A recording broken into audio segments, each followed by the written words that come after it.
একই ছাদের নিচে বাস করে দুই ভাই, তাদের স্ত্রী আর বৃদ্ধা মা। বড় ভাই সাগর শহরে নামকরা চাকরি করে। তার চলাফেরায় আভিজাত্যের ছাপ স্পষ্ট।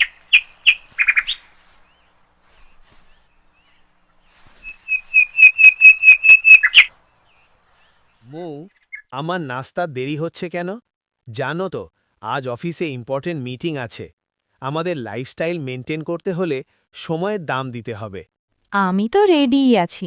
রিমাই তো রান্নাঘরের কাজগুলো সামলায়, ওকেই বলো। আমার আবার রান্নাবান্নার তেলকালি গায়ে মাখতে ভালো লাগে না। অন্যদিকে ছোট ভাই রবির দিন আনি দিন খাই অবস্থা, কিন্তু তার মনে কোনো আক্ষেপ নেই।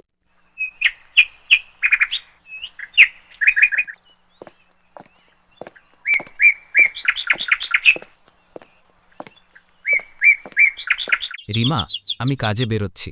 মায়ের শরীরটা আজ একটু দুর্বল লাগছে, খেয়াল রেখো। তুমি চিন্তা করো না, আমি মায়ের সব দেখভাল করছি।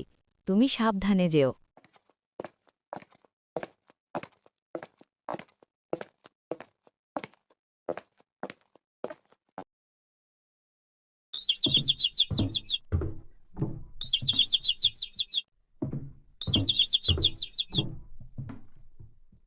একদিন বিকেলে মা বারান্দায় হাঁটতে গিয়ে হঠাৎ হোঁচট খান।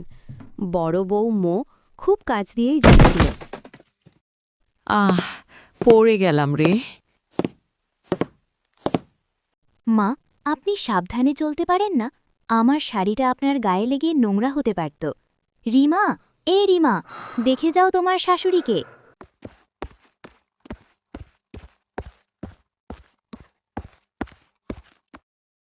ও মা, মা, কি খুব লেগেছে? আসুন, আমার হাত ধরুন। আমি একটু গরম জল দিয়ে সেক দিয়ে দিচ্ছি। কষ্ট পাবেন না মা, আমি তো আছি। মা কিছু বলেন না, শুধু চোখের কোণে জমে থাকা জল নিয়ে ছোট বউয়ের মুখের দিকে তাকিয়ে থাকেন। সেই চাউনিতে ছিল এক রাস কৃতজ্ঞতা।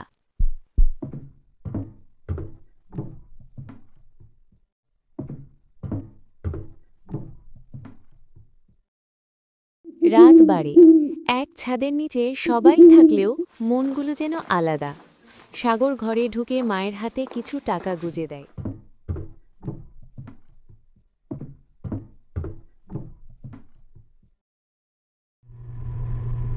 মা, এই নাও ৫,০০০ টাকা। যা লাগে কিনে নিও। আমার হাতে একদম সময় নেই, কাল ভোরেই আবার বেরোতে হবে।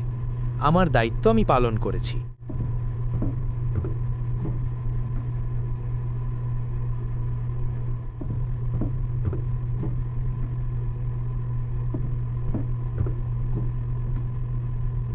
মা, পা দুটো কি খুব ব্যথা করছে?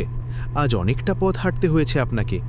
এই নিন, রিমা গরম দুধ করে এনেছে, খেয়ে একটু ঘুমিয়ে পড়ুন। আমরা আপনার পাশেই আছি।